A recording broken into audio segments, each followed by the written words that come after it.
Okay, guys.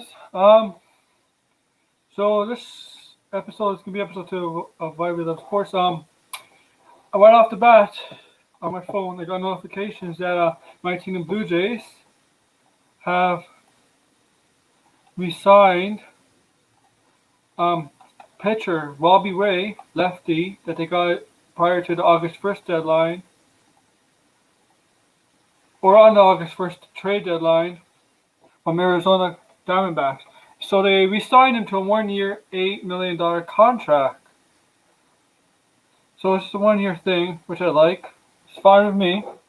When he's on, he's a very dominant pitcher. When he's not, like he has been the majority of this season, he's not. He walks a lot of people. He does strike out. He has a good K rate, but he does walk a lot of people. So his WHIP, WHIP, is not very good.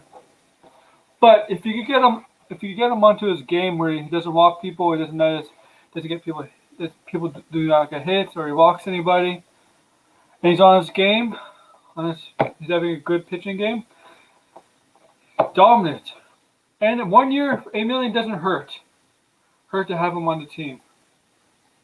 He reminds me of the time when the Blue Jays got on Francisco Liriano back in 2016 from the Pittsburgh Pirates.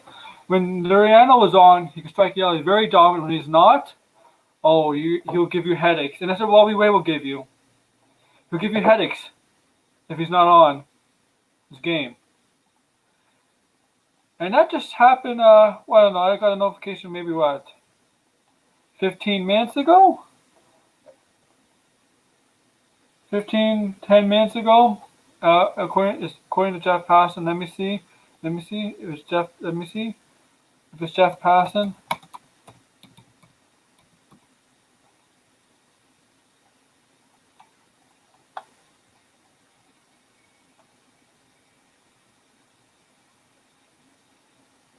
Yeah, it was Jeff Passan of ESPN who broke the news. He says his first free agent deal of the offseason is done. This is on his Twitter. Is done. Left-hander Robbie Ray and the Toronto Blue Jays are in agreement on a 1-year, $8 million deal. A source familiar with the contract tells ESPN. Good start to the hustle for Toronto, which will use Ray as a starter. And for Ray, yeah, you would think if he was on his game, he might end up doing better. Yeah, he might have a better contract, a longer term contract. But this is good. This is what this does. If you get back to who it was in Arizona a couple of years ago, where he was like a 17-game winner, was like a Cy Young almost candidate, it was an all-star. He could really revamp his value this season, upcoming season, where he get a longer term contract and a better salary per season. This is just for him to drive up his market for the next off season, and it's a good deal for the Blue Jays because it's just 1 year, and the Blue Jays have tons of money. So the next off season, they could probably still have tons of money to spend on the contracts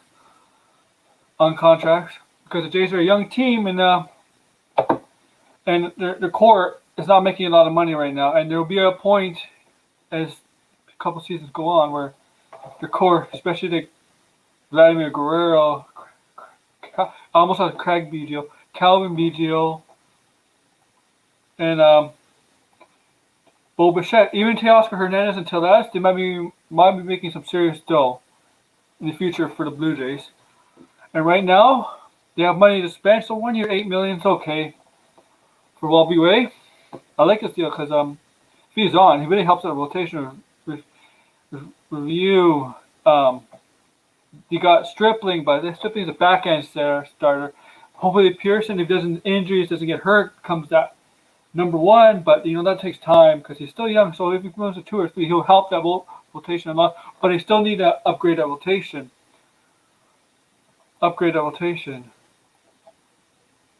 And they have a lot of money. Still have a lot of money to spend off season.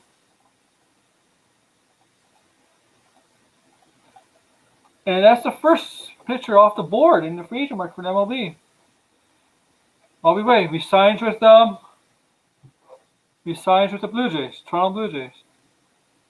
And if you're a Toronto Blue Jays fan or really a baseball fan, what do you think of this deal? Good or bad? I think it's a good deal. I mean, I remember when before I end this conversation about Robbie Wade going to the Blue Jays, I remember like, oh, they got Robbie Wade. I'm like, I check his numbers. I'm like, oh my God, this guy's gonna help him. He wasn't that bad with the Blue Jays, so hopefully we capture the form we once had a couple years ago. Really helped that young Blue Jay team a lot and with starting pitching. Okay, so I'm done with the Blue Jays. That's breaking news. Okay, so this past week, some interesting baseball news. 4 major stories. Now let's get to the Justin Turner thing first. Then I'll get to the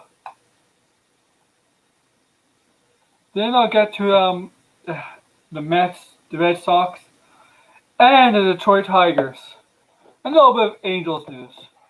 I talked about free agent market a couple days ago in the first episode. Nothing major happened there except the Robbie Wade signing. But as soon as something come out, if I see a breaking news something, I might make a short video right away and not stream it until a bigger show where I'll stream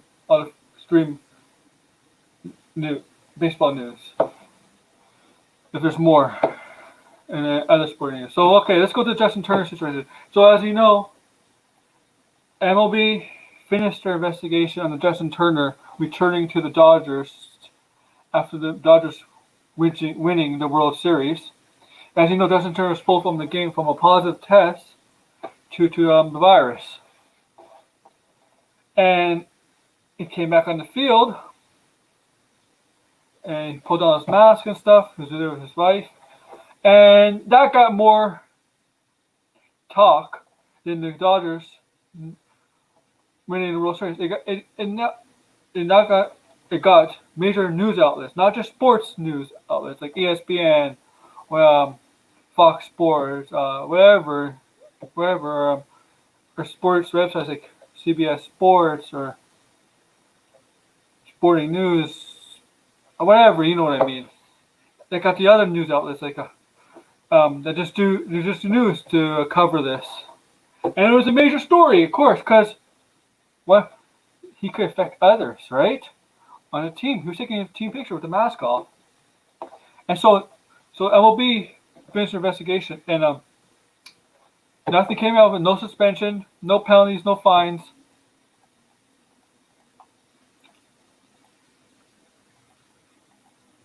No fines at all. But MLB took some responsibility in this.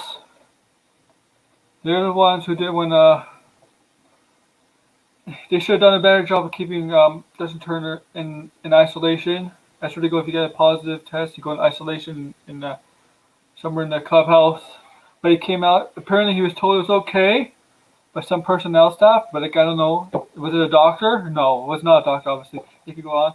There's a lot of miscommunication going on. It was quite obvious. There's a lot of miscommunication. And well, in my opinion, MLB did a bad job of communicating with Justin Turner and the Dodgers there. And the Dodgers did a bad job of keeping Justin Turner in isolation.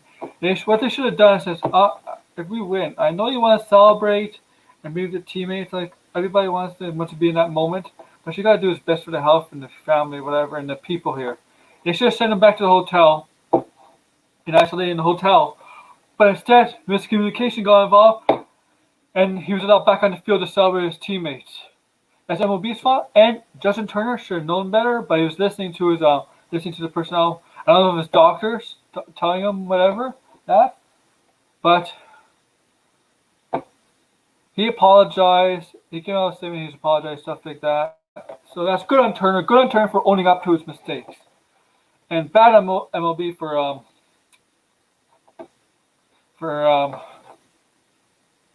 this miscommunication. Terrible miscommunication. They were doing so well. Remember, the first week, Florida, the Marlins, Miami Marlins, they had 20 guys. Nobody knew if baseball was going to survive. There had some guys on other teams getting the virus or positive test, but nothing major.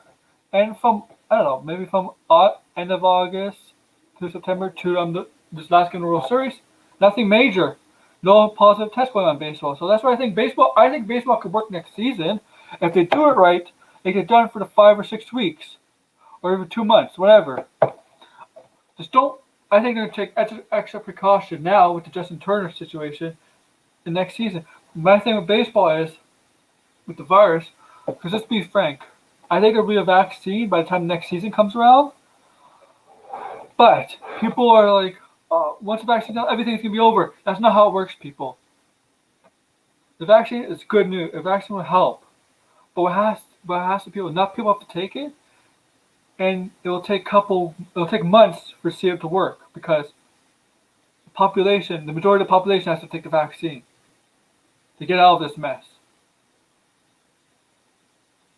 It's not just because one's going to come out or two or three is going to come out. It doesn't mean it's over. It's just a sign of progress that this pandemic has something that'll help end it, so that we can go back to normal, go to the movies, go to sporting events and crowds, have parties, whatever. The pandemic in 2009. There was a pandemic in 2009, flu pandemic. We got the vaccine approved in September in the U.S., and the pandemic didn't end until August of August the next year. So it takes time, but I think there will be one out. There'll probably be more than one. But with the baseball season, I think they'll do extra cautious, especially the minor leagues. I don't know what they're gonna do in the minor leagues. That's my fear. Because with the minor leagues, obviously not a lot of players. There's a lot of players who are not ready for the major, and you clearly saw in this 60-game season, a lot of players are probably on the teams were never going to be on the team if there was a minor league season. For example, Alex Cora of the Blue Jays was never played above single A, but he made the jump from the single A to the major leagues. He actually did pretty well, but it was limited, right? So it was limited. So they're gonna take extra precaution again. Once again, I'm gonna beat it. Once again, extra precaution next season, and I think it could work. I think it could work in baseball. It wasn't working at first, but the manager had to work until this big hiccup, major hiccup. Okay, so now let's get to other baseball news. So controversial, right? A lot of people are like, should they hire these guys? So Boston and Detroit. So let's talk about Boston first, the Red Sox. So, okay, as you know, Alex Cora was suspended from the season because of his wool and cheating scandals, whatever. You know what I'm talking about. Same with Hinch. We'll get to him later. So I think it was Juan Meineke was the interim manager for the Red Sox for 60-game season. They had the worst pitching record ever. I think they set records. Boston just had a terrible 60-game season. Couldn't pitch. They could hit still, but they couldn't pitch. So they decide to doing interviews on managers and then one interesting name comes up, Alex Cora. And was anybody shocked by this? Alex Cora was being interviewed and eventually hired back as the manager of the Red Sox. If anybody was shocked by this, then you come on. It was quite obvious. And then you have to interview other candidates. That's what you do in every opening job opening. But from the start, Alex Cora was going to be the guy to be hired as their manager of the Red Sox. And yeah, he served his time. But yeah, it was not a 162-game season. It was a 60-game season he served, and some people were like, "Well, it's not. He didn't really serve a suspension." But in all fairness, he did serve a season suspension. It's not a year suspension; it's a season suspension. And the whole plan is for Boston to wait out the season, just to hire Cora back, because they really like Cora. The players like Cora. He delivered them a World Series in 2018, so why not bring him back, right? The cheating thing was a different story. It was a different story that ended. He didn't do it in Boston, or maybe he did. I don't know. But it was quite obvious they're going to bring him back from the start. And a lot of people have problems with this, that cheating in games, whether it's steroids or whatever, or just cheating to get an advantage by whatever, hitting a garbage can or something like that. Or we're assuming there's like on Jose Altuve's under his jersey has some sort of buzzer. I mean, I think it's a little too conspiracy theories with the Jose Altuve thing. But Boston once again hiring this backup core. I'm just gonna finish with this, guys. It's obvious from the start that once the season ended, and even before the season, once Weineke was done as interim manager, Alex Cora was coming back to Boston. I'm sorry, but that's reality, man. That's reality. He was coming back to Boston. And there's some news here. The Blue Jays have made it official of Robbie Ray. He is coming back for Blue Jays. To the Blue Jays one more year for $8 million. It's official now. Sorry, phone.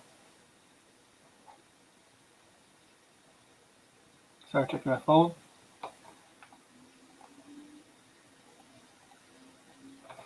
Okay, so other manager news, and I'll get to the Mets. Some big news in the Mets. Huge news with the Mets, guys. But let's get to the other manager. Detroit Tigers. Detroit Tigers have hired former Astros manager A.J. Hinch. I think he was a former player for the Tigers. If anybody in Detroit knows that A.J. Hinch was a former player for the Tigers, let me know, because I think he was. He was a catcher, I believe. And you know, A.J. Hinch, good manager in Houston, but he had to go because there's a cheating scandal in Houston. It was huge in Houston. He was also a former manager of Diamondbacks, but he didn't do well there. But he became manager of Houston. He's well respected, I get, right? He served his time at Cora, 60-game season. Houston wasn't going to bring him back because Houston has Dusty Baker, and you don't hire Dusty Baker to be interim unless he accepts it, unless he wants to be interim. But Houston, when they hired Dusty Baker, they had no intentions of making him interim. They couldn't. Boston could bring Cora back because it's not as bad as in Boston, but it was worse in Houston. So Houston could not bring Hinch back. But Detroit hires Hinch, and Detroit's a young team, up and coming team, not a great team, but they got some good prospects. One pitcher in particular who could be a number one, Casey Myers, a former number one pick of Detroit, could be the future ace. They had some solid additions this offseason, but I think there are free agents like Jonathan Scope, TJ Crawl. They're solid pickups, but they're free agents at the end of the season. But the farm system's getting better. They had a good draft. Who was it that drafted? Spencer Tolkien? I don't know. A power hitting position player they drafted first overall.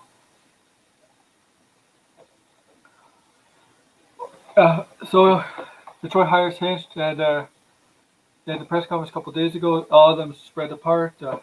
Him, manager, GM, manager. He got his jersey, okay. So yeah, A.J. Hinch is good for the Tigers. This is a good move because, yeah, I know a lot of people are going to be like, A.J. Hinch should not have been hired right away. I mean, they should have waited a couple of years until this kind of dies down for a team to hire Hinch, even with Cora. But Cora, I don't think any other team is going to go after Cora besides Boston. I think all 29 teams, even if manager or no manager, they would not touch Cora. Hinch, I think it was different. But Cora was going straight to Boston. And I think that was his only destination, only team he didn't win any. I bet you he didn't even get, Cora did not get an interview. But Hinch, when he went to Houston was a young team. They had up and comers like Carlos Correa was up and comer. Jose Altuve was already established. George Springer was up and comer. Who else was pitching? No, who else? They had Daz Keiko. Well, Carlos Correa, George Springer. No, they had JD Martinez before he came, but he wasn't JD Martinez of now. But they had a good team, young team when he was the manager. He's good with the young players, and Detroit is a young team. So how about with the young players in Detroit? As you see, I'm reading the Blue Jays tweets. Let me tell you. Let me tell you the Jays. So here's the Jays with the Robbie Ray thing. Official. We signed left-handed pitcher Robbie Ray to a 1-year contract. And they posted down below. Welcome back, Robbie. So there we go, Robbie Ray. Official now. According to the Blue Jays Twitter account. So the Blue Jays have made it official. Robbie Ray is officially back with the Blue Jays. Back to the Hinch thing.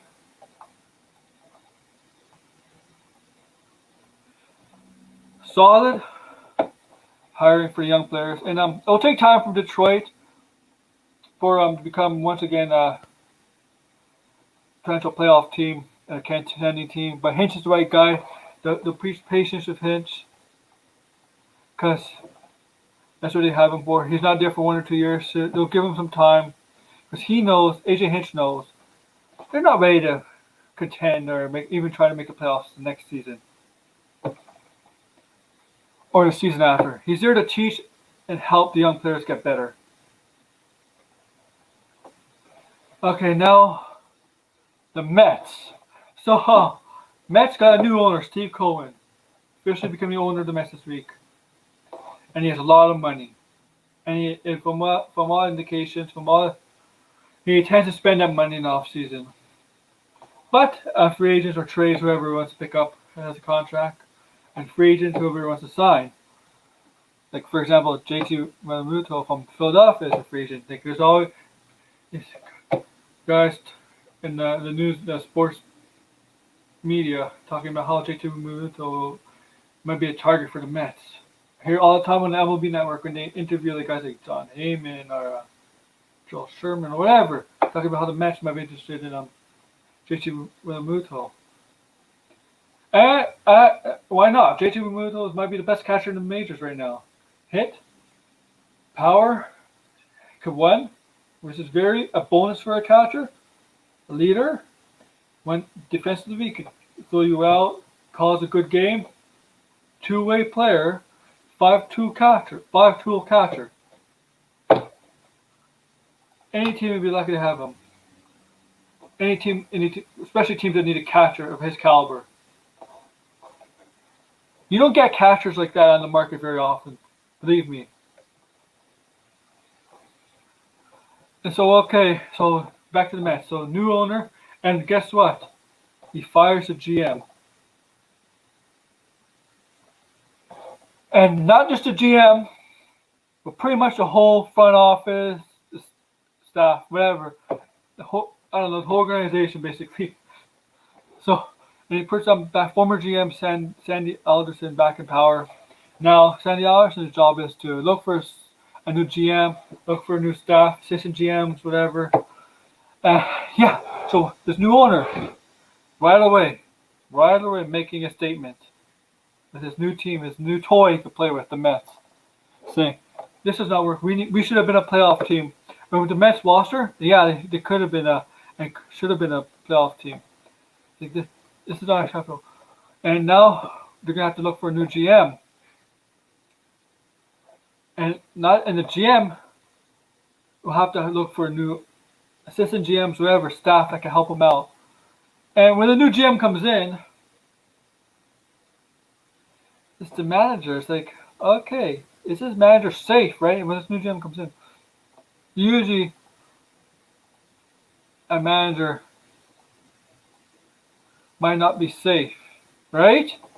That's usually how it works in sports. Because the general manager, wants their own guy leading their team.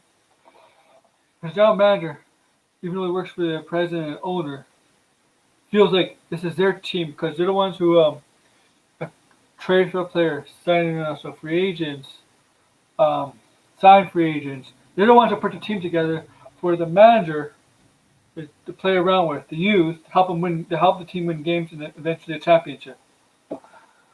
That's the general manager's job. assistant general managers to help in the department with that.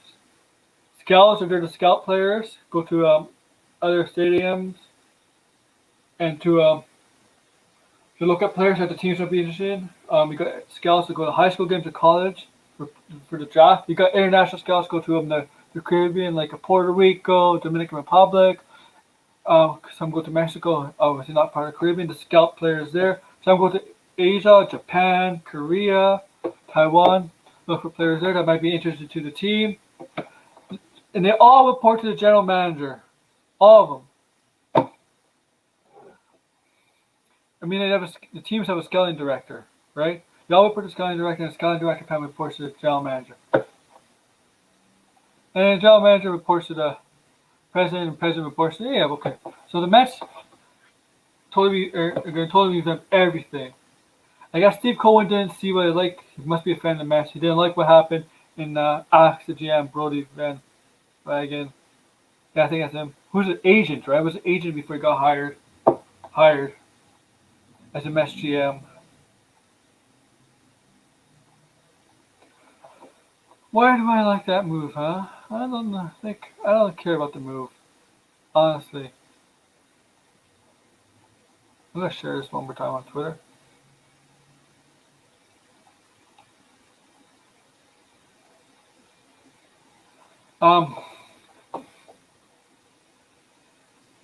So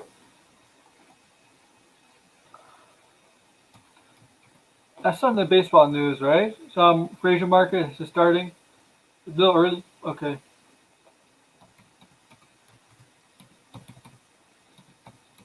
I'm not gonna talk about NFL because there's nothing really going on. I mean, there's stuff going on, but like nothing major. My first episode, I talked about NHL.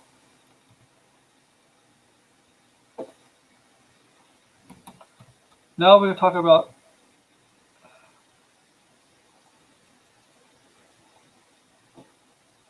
other things. Other important things, like the NBA.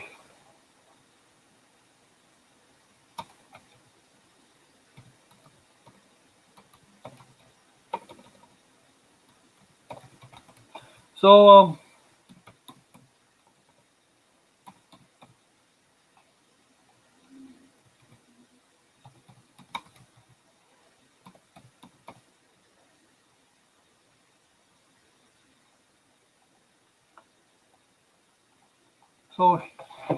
my first episode, it's looks like they're gonna be. It looks like it's most likely gonna be NBA season, as I said, right on December 22nd. But as the day went on, it was agreed by both NBA PA and NBA that December 22nd will be the tentative agreement. So it means not official, but they both agreed in principle that the season will happen on December 22nd, 3 days before Christmas. Right? 3 days before Christmas. Obviously, this changes a lot. Oh yeah. What does this mean, right? Well, if they started in January, they would have lost $1 billion, but by December 22nd, they would have lost only $500 million. So this is about money, revenue. I mean, they're not going to make gate money at the arena like ticket prices. They can still make money from jersey sales because you can buy it at a store or online, hats, same thing, stuff like that. But they're not going to make any gate revenue. And there's some teams that depend on gate revenue. There's some teams that are really, really wealthy that gate revenue, even though they lose money, won't hurt them as much. It really depends on who the ownership is. But the players are not happy. Obviously, they're not happy. Specifically, one player, LeBron James. Not because, actually, it's because it's a short off season from the championship. Remember, he was in the finals when the Lakers won, right? According to Twitter, I saw a chart that this would be the shortest offseason in the 4 major sports in North America. 72 days from the last game, Game 6 of the NBA Finals, to the first game of the NBA season, December 22nd. That'll be like a total of 76 days, between 72 to 76. I think it's 72, but I could be wrong. It could be 76. Correct me if I'm wrong. I think it's in the 70s. I know it's in the 70s. So well, from what I understand, training camps will open December 1st. December 1st, and potentially 3 preseason games to get players into game shape. Like 3 preseason games. In a regular preseason, when they play 7 or 8, I think that's better than that. I think you don't need to play 7 or 8 preseason games. 3 is better. And so training camp will open December 1st, and they'll probably play preseason games and I don't know, the week after, maybe from like December 10th to like December 17th or something. And LeBron James is not happy because, of course, he's not happy. He wouldn't have a longer off season. I mean, like, he was in the NBA Finals for God's sake. Yeah, of course. Where's my phone? Where's my phone?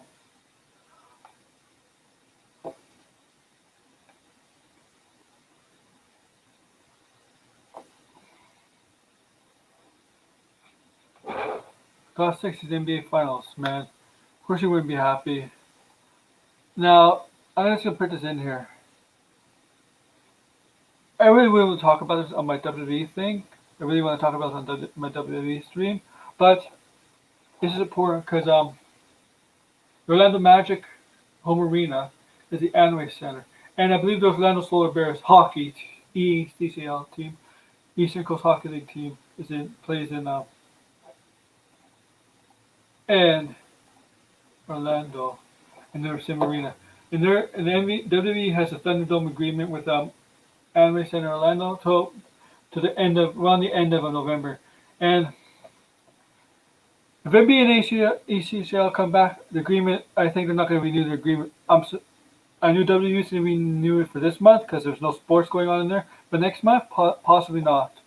Maybe they can renew it for a couple of weeks, but I doubt it.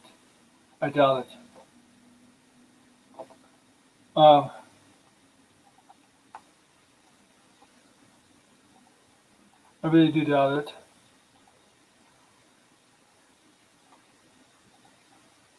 Now I'm going to talk about something. Like, there's not much on this. Not much information on this. Like, we don't know what's going on. I just know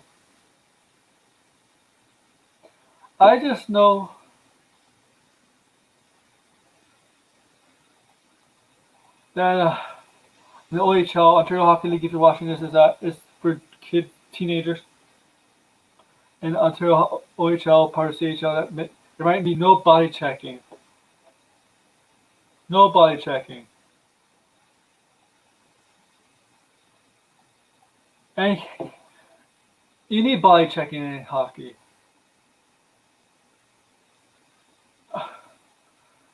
But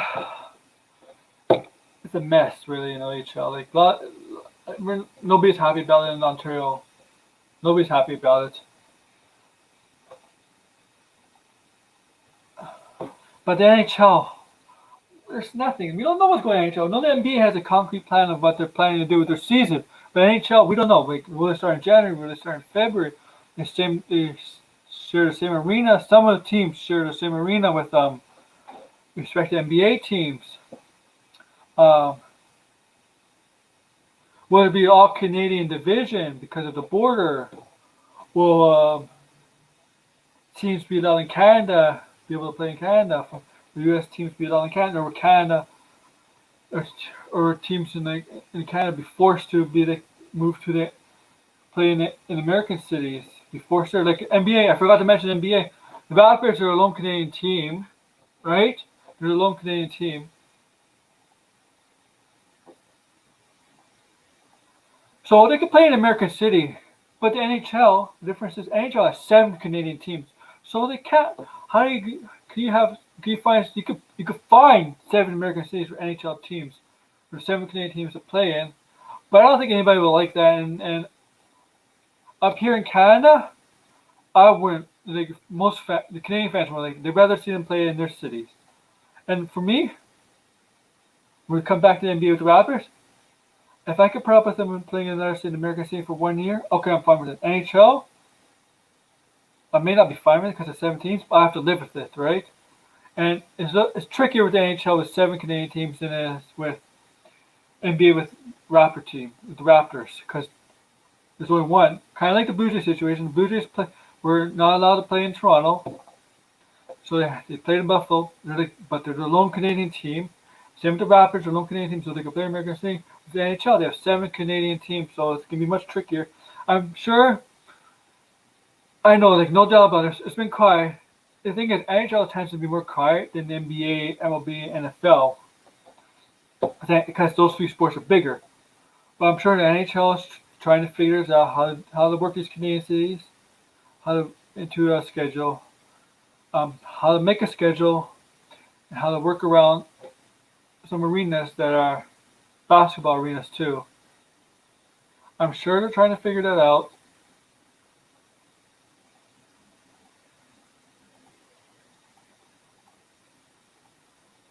Because, like them, they would lose a lot of money too, right, if they didn't play. And I think the difference is this: like the NBA is playing a 72 game season. NHL, I don't think they're gonna have an 82 game season. Because some talk about a shorter season, like the lockout season back in 2013, of a 48 game season. I'm okay with that. 48 game season, I'm fine. If you want to go up to 50 to 60, I'm fine with that. I mean, I'm fine with 82, obviously, but I'm okay with that. 48 game season or 60 game season, because it's certain circumstances, because of the circumstances that we are in this hell of a world right now. Even though there's a lot of good news today in America, a lot of good news in America today, positive news.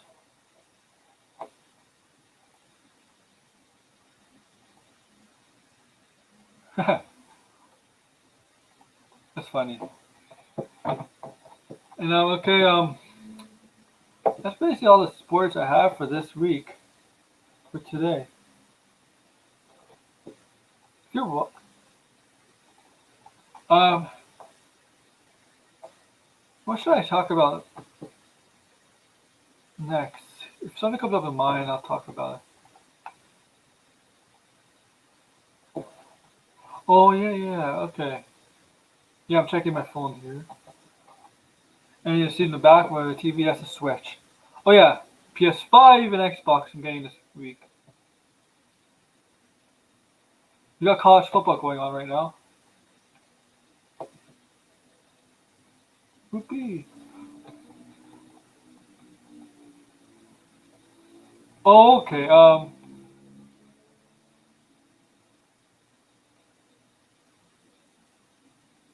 You know what? I didn't really do my predictions for AEW, so I'm gonna do this on this episode. AEW full gear, full gear tonight. So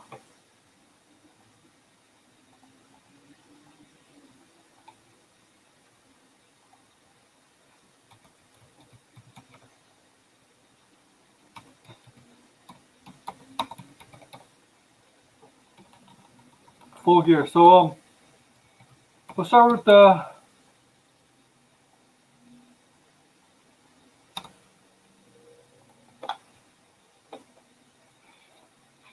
We'll start off with what's the match?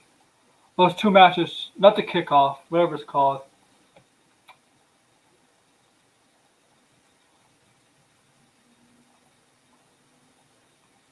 Okay, I'm just gonna post this on Twitter, something. Then I'll get back to you guys.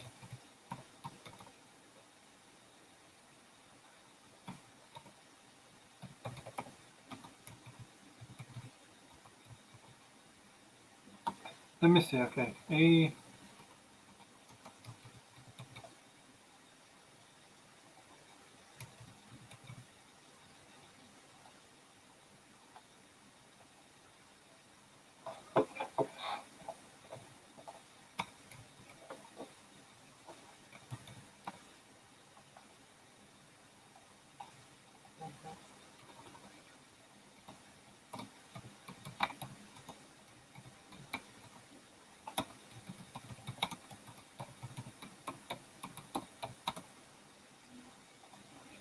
Okay, making full gear predictions, guys.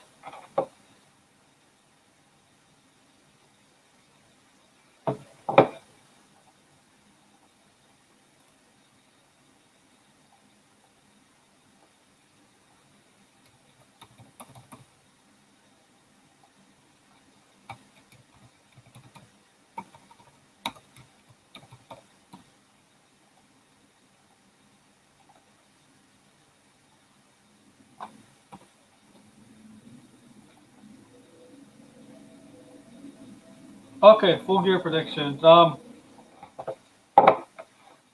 gonna start off with John Silver versus Orange Cassidy. You know, John Silver getting himself over on BTE on the YouTube channel.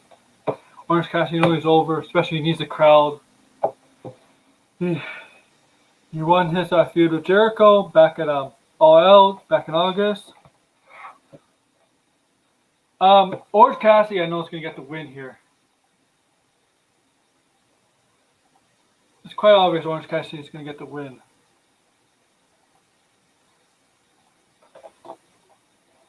But this match is supposed to be, I think, will be good. Will be very good. Yeah, Orange Cassidy is getting the win. I'm interested in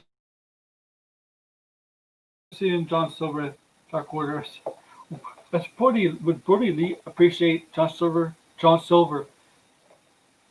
getting more popular, being the more focus of the group than him, because he is the leader, there's often one, right?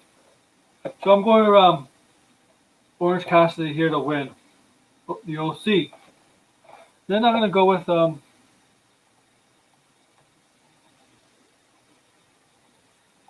then the next match, Serena Deeb, NWA Women's Champion, versus the first Allison Kay, who was a former NWA Women's Champion. And Allison Kay, recently a free agent. Just this week, she became a free agent. Now she's testing the water. She could go anywhere. AEW, WWE, Impact. And any company would be lucky to have her. She'd be a tremendous addition to any company. Now, I think she'll go to AEW. But I don't know when. I think this is just a thing. That she wants to do her own thing right now. But I think she'll go to AEW.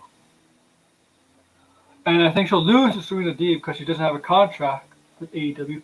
But I think you'll see her more in AEW programming more and more. Because she's not winning the title on the kickoff show. I'll call it a kickoff show, whatever. She's not winning the title there against Serena Deeb on the kickoff show. Serena Deeb is a contracted superstar to AEW, where Allison Kay isn't. But we don't know that. Maybe she is. We just haven't heard anything. But if not, I think she'll become a contracted star to AEW. I think she's going to AEW.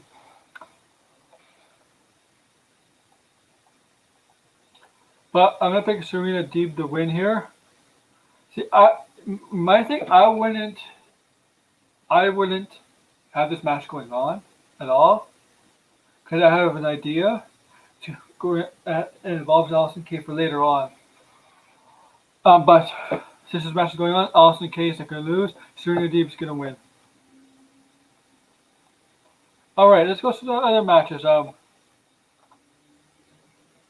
other matches are there? Oh yeah. Okay.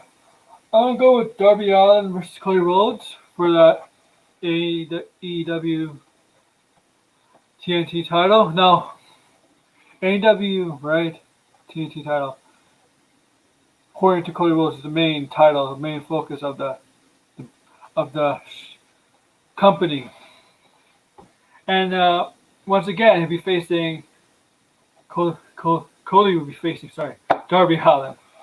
And Darby Allin does not have a win against Cody Rhodes. He's 0-2-1. Lost twice and tied with Cody Rhodes once. The first match went to a draw, a time limit draw. So maybe, I think what will happen here, what if there's a double no contest? What if Mickey Starks gets in?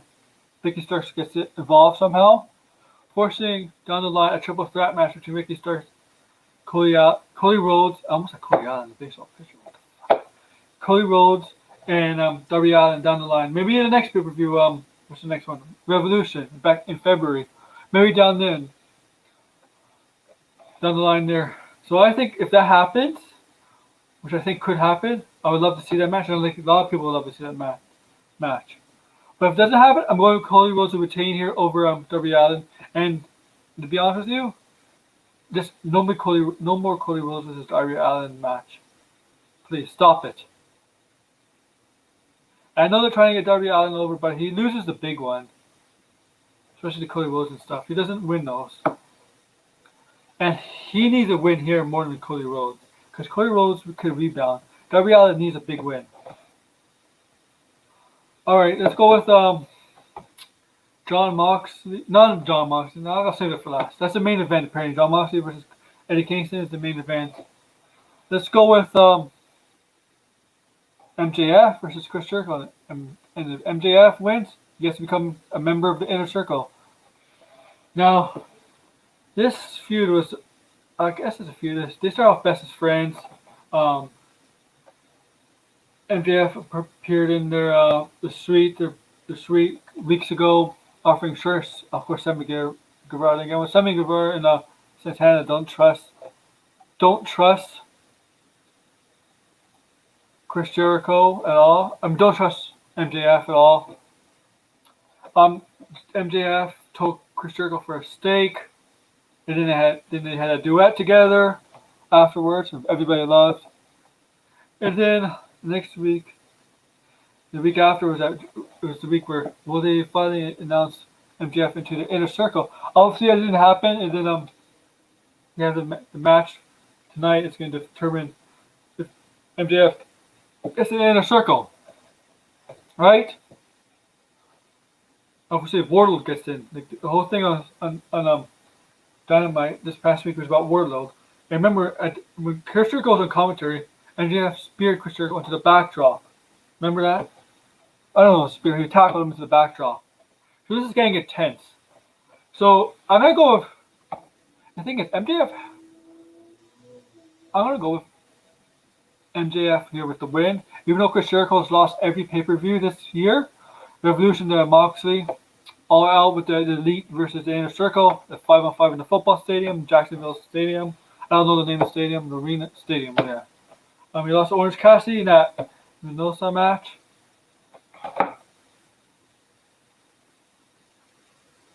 And I think he's going to lose again here. Lose every match in 2020. Because I think Chris Jericho is going to go babyface. I think it's going to happen. MJF, Inner Circle is going to turn on Chris Jericho, and MJF is going to join Inner Circle, become the new leader or something. Because I think Chris Jericho is ready for a babyface term. Because, I don't know, everybody loves to sing his theme music. And he's starting to embrace that. Have you noticed that he's embracing that people starting to sing his theme music? If the heel embraces the fans singing his theme music, you have to turn him face. When the heel embraces the fans doing stuff that embracing the heel stuff, and the heel embraces that stuff, you know it's destined for a babyface turn. Oh yeah, and okay, I'm gonna go with MJF here with the win. Turns on the Inner Circle. Jericho becomes babyface. Babyface Jericho. Now I'm gonna go with another match. Sammy Guevara and Matt Hardy in a match like a final deletion match, like the matches that Matt Hardy has, broken Matt Hardy. So in AEW All Out, the controversy with Matt Hardy, the concussion spot. Let's give him the concussion when he went off the table. And you could tell they missed the table even though they hit the table, but the part of the body that was supposed to hit the table missed it, and that's where Hardy got concussed and stuff. And there's a lot of controversy about. So the match continues. It was very dangerous, and AEW got a lot of shit towards them for that. Well deserved.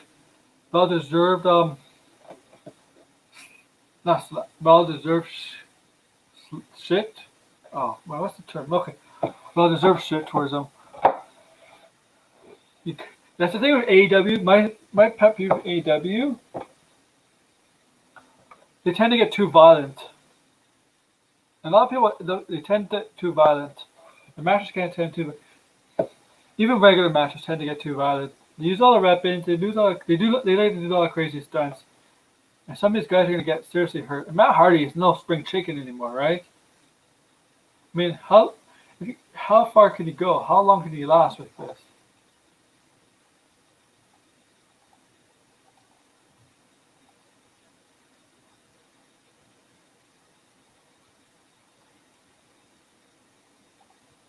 Okay, so I'm gonna go with Matt Hardy to win here, though. But poker Matt Hardy. I hope they're done with this.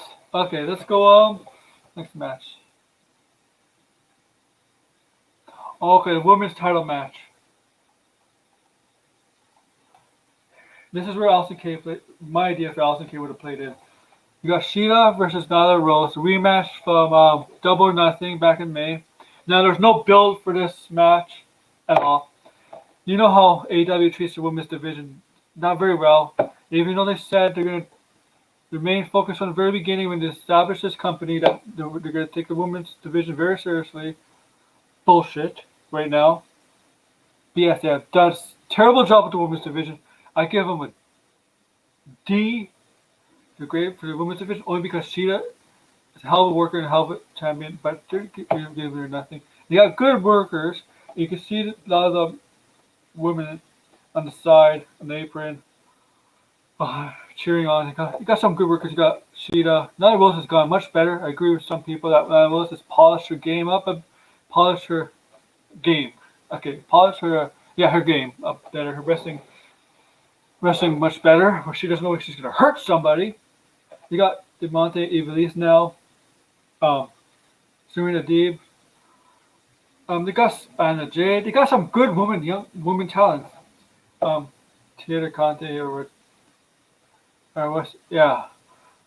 They got some good women talent. Just do something with them. That's all. Like, build them up. Get people interested. Look, NXT Women's Division is killing it. Look at Halloween Havoc. Rhea Ripley and Raquel Gonzalez. Yeah, they didn't do anything fancy, but that match, the two powerhouses going at it, they had a great match. And the main event, Candice LeRae and Io Shirai. The ladder, not the ladder match, but not chairs, table ladders and scares. Basically a TLC match. That was a great main event too. And in the past women matches this year in NXT, oh my god. And then you got some of the main roster women matches. This past Hell in a Cell, Bayley and Sasha Banks killed it. And Impact has great women matches. And Impact has a strong women's division, and they build their women up very strong in Impact. AEW does a terrible job for a company trying to be second, and it's second because the ratings tell you it's second. You gotta get more women viewers to look up to your product. Because WWE has done such a good job of building up their women. Even though that's a title, whatever, you can say that, but they feature them. Look at SmackDown. They feature basically their whole roster. At least they feature them in some capacity. They've done a good job of doing that.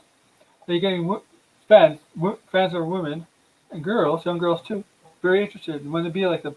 AEW, you got to do that because all your fans are male. You got to say women, and you get a lot more female fans. Sorry.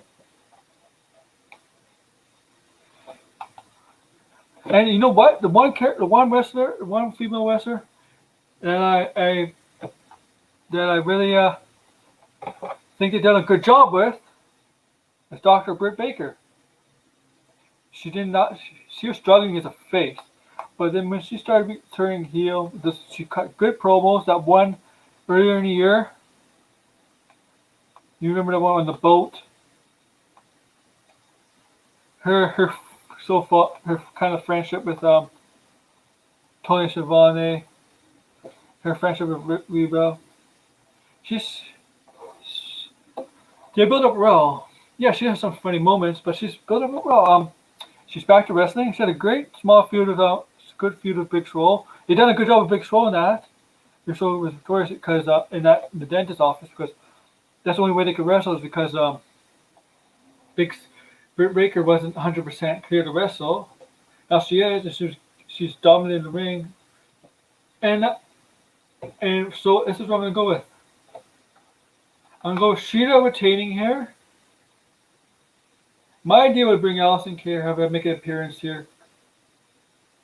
But since she's on the pre-show, the whatever you want to call it, so that's not gonna happen. But if she was on, that would have made a huge impact. Huge impact if she after the match with Sheeta, she made an appearance after the match with Sheeta and Nyla Rose. So Sheeta retaining and signaling that she's the next challenger. She wants that AEW Women's title. Meaning she probably signed the contract, or maybe not, maybe a weekly appearance with AEW, Zack Ryder. But that would have been awesome, but that's not going to happen. If that's not going to happen, if that's not the plan, it's time to make Britt Baker Sheeta's next challenger. Build up a feud. Build up Sheeta versus Britt Baker. And I think if we could put the title on Britt Baker in the future. Okay, now I'm going to get to the Hangman Page, Adam Hangman Page, and Kenny Omega. Now you're seeing the transformation of Kenny Omega becoming the cleaner again. The arrogance, the narcissism of Kenny Omega. Quick match against Sonny Kiss. That was great. That was smart. And that goofy looking face. Good. He beat Pentagon, who replaced Phoenix in semifinals because Phoenix got hurt, even though Phoenix won, but his brother replaced them. And then he had an interview with Shivani, right? And Shivani in that Page had an interview.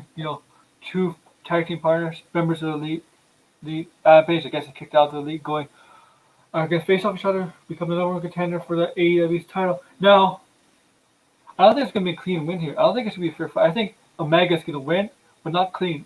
He's going to blow him or something and win this match. It's not going to be clean. And this is going to eventually fully show Omega's true colors as a heel, as the cleaner. And if Paige wins, I said Omega wins. If Paige wins, I think Omega might attack him or something. But Omega and Moxley for the AEW title, not a bad thing. They had a match last year, Full Gear, but it wasn't the AEW title match. But it was a good match. It was the main event.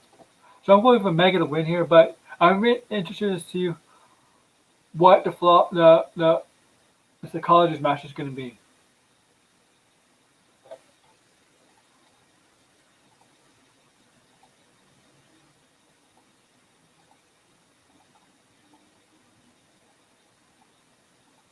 Now,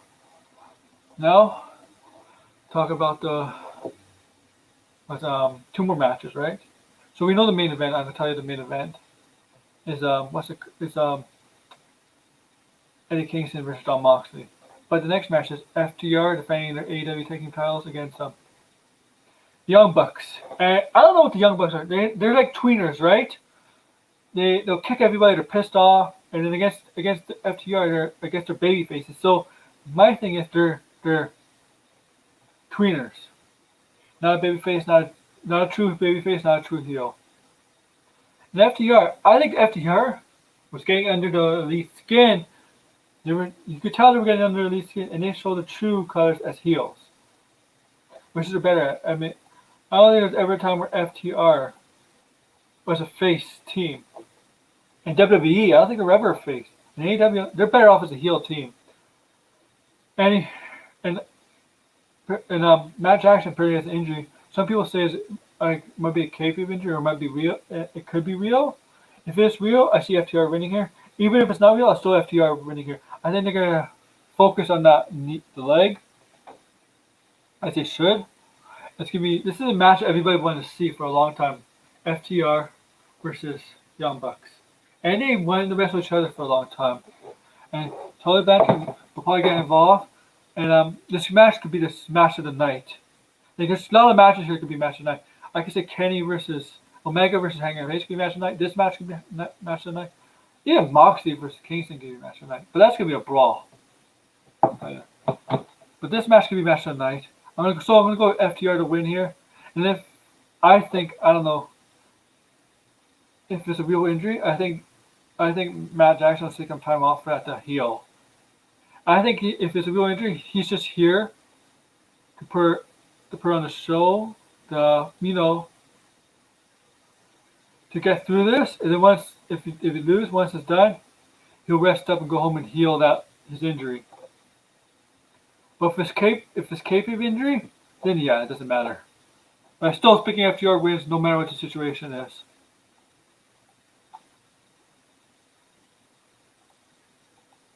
And next we got to the main event.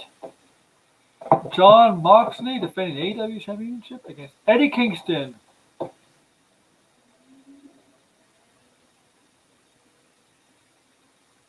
Eddie Kingston. Now, this rivalry has gotten intense. Kingston basically said Jon Moxley sold out to sell to entertainment for referring to WWE. You got a wife, you got money, everything in AEW, and Eddie Kingston didn't sell. Eddie Kingston says, I did not like what I became, but I had to do it. I had to be this way. They have a history together, obviously. This past Wednesday, I was going to say Tuesday, I don't know why. They're face to face, nose to nose. Kingston, Kingston nose to nose. We explained why. He's going to be checking why he had to do this. Moxley says, no. You just don't want to disappoint your mother, that's all. I think it's referring to his mother. I might have. He mentioned his mother's name. He didn't mention his mother's name, but he mentioned his mother. And that really take off Eddie Kingston. Remember, they can't fight that brawl and that brawl they're going to have tonight, Wednesday. They try to get under each other's skin, but if they did, the match would be off. But Kingston, when Moxley was saying Kingston wanted to punch Moxley badly, but Kingston did a smart thing, walked out backstage, and this is backstage. This is I Quit match, so no pinfall and no submission. Well, submission. You don't have to say I Quit a submission, but it helps. So this is I Quit match, and I think this match is going to be brutal because Moxley matches are always brutal. It's going to be a brawl. They're going to use weapons. They can do whatever it takes. Somebody's going to get busted open. Guarantee you it's going to be blood tonight. But Moxley retains AEW's title tonight. And so that's my predictions for AEW. I know it's a sports show, but I didn't do AEW predictions solo, so I did them tonight. Thank you. Like, comment, subscribe down below. What do you think of the sports and sporting topics I mentioned in AEW predictions? Tell me yours, and if you agree or disagree. Tell me your ideas. Tell me your ideas what you do in the matches too, or what storylines you have going forward. Thank you.